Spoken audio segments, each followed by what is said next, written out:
এই যে কাঁচা কাঁঠালটা সিদ্ধ করে ব্লেন্ড করে নিয়েছি, হ্যাঁ, ওই কাবাব বানানোর জন্য। আর 4 টুকরা পাউরুটি একটু পানিতে ভিজিয়ে স্ম্যাশ করে নিয়েছি। এখন বাচ্চারা তো খেতে চাবে না কাঁঠালের কাবাব, সেই জন্য আমি একটু, এটা অপশনাল, এটা দিলেও চলে না দিলেও চলে, আমি মুরগির বুকের অংশটা একটু ভাপিয়ে আমি এরকম করে ছড়িয়ে নিয়েছি। এটা আমি দিব যাতে মাংস দেওয়া হলো, বাচ্চারা খুশি হলো। আর তোমরা ইচ্ছা করে এর মধ্যে একটু রান্না করা মাংস ঝুরা করে দিতে পারো, অথবা খালিও তৈরি করতে পারো, অথবা একটু ভেজিটেবল দিয়ে দিতে পারো কুচিয়ে। কিন্তু আমি একটু চিকেনের ব্রেস্টের অংশটা ভাপিয়ে নিয়ে দিচ্ছি কাবাবের স্বাদটা একটু বাড়ানোর জন্য, এবং চিকেন স্মেল আসলে বাচ্চারা পছন্দ করবে। তারপরে এটার মধ্যে আমি দিব বেরেস্তা করে রেখেছি, বেরেস্তা দিব আমি ধনিয়া পাতা কুচানো, পুদিনা পাতা কুচানো। আর দিব আমি, এখানে আমি মশলা করে রেখেছিলাম শুকনা মরিচ, একটু জয়ফল, একটু জয়িত্রী, 2 এলাচ, 2টা দারচিনি, কিছুটা গোলমরিচ। এটা একটু হালকা তেলে আমি গুঁড়ো করে রেখেছিলাম, এটা আমি মিক্সড করব। তোমরা মনের মাধুরী মিশিয়ে কাবাবের মধ্যে যা দিতে পারো দিয়ে সুন্দর করে এটা মেখে তারপরে কাবাবটা তৈরি করবে, ঠিক আছে? এখন তোমার পছন্দ মতো দেখে নাও ঝাল, তারপরে লবণ সব ঠিক আছে কিনা। আমার কাছে ঠিক আছে, হ্যাঁ। তুমি ইচ্ছা করলে এর মধ্যে একটু লেবু চিপে দিতে পারো, একটু সস দিতে পারো, তোমার যেরকম টেস্ট যেরকম সেরকম জিনিস মিশাতে পারো। এখন আমি এটা বানাবো, বানিয়ে একটু গোলা তৈরি করে গোলার মধ্যে ডুবিয়ে ভাজবো। বানানোটা একটু দেখিয়ে দিচ্ছি। জাস্ট তুমি এমন কাবাব বানাবে যে তোমার জালি কাবাব এটা না তোমার টিকিয়া কাবাব কেউ বুঝতে পারবে না খেয়ে। এরকম ছোট ছোট সাইজ করে সুন্দর করে এইভাবে বানিয়ে নিচ্ছি, হ্যাঁ।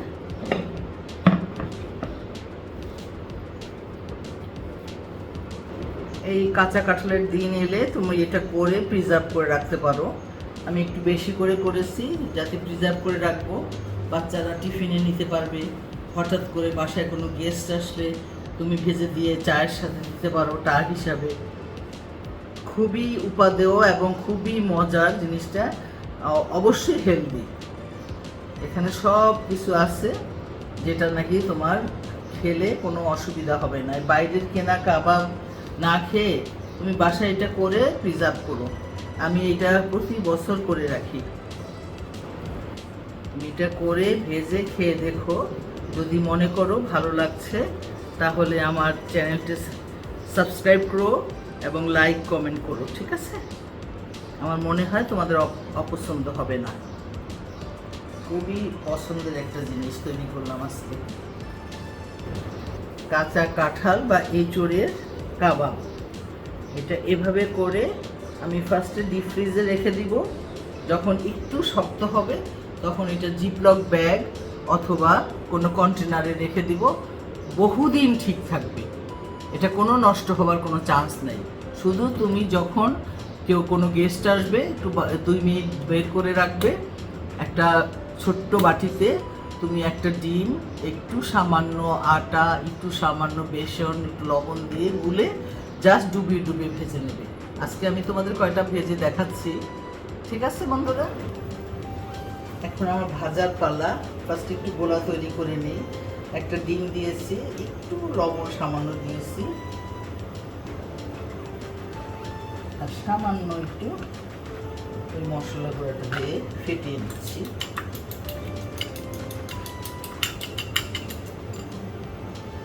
এর মধ্যে একটু আটা দিয়ে দিব, আটা, ময়দা, বেসন, যেটা তুমি তোমার হাতের কাছে পাও সেটা দিয়ে নিও, দিয়ে গোলাটা তৈরি করে নিও।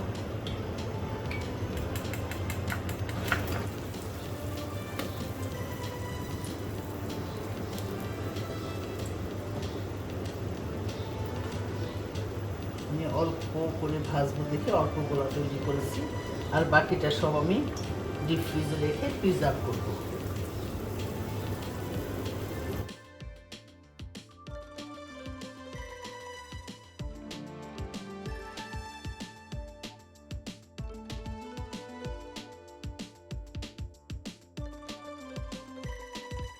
যে কোনো ভাজা আইটেম তুমি যখন দেবে তেলটা গরম হয়ে গেলে জালটা কমিয়ে নেবে, আবার যখন মনে করো নামাচ্ছ তখন জালটা একটু বাড়িয়ে নিলে ভিতরে কোনো তেল ঢুকবে না, ঢুকলেও বের হয়ে যাবে। ভাজা পোড়া তো খেতে ভালোই লাগে, বাট তেল বেশি খাওয়া তো ঠিক না, সেজন্য আমি অল্প তেলে ভাজতেছি।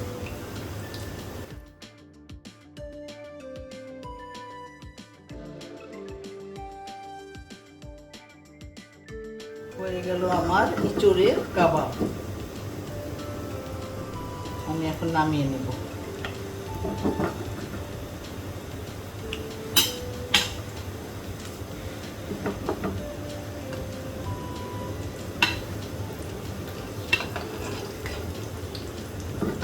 পিঠটা হয়নি এখনো, এবারটা একটু হবে।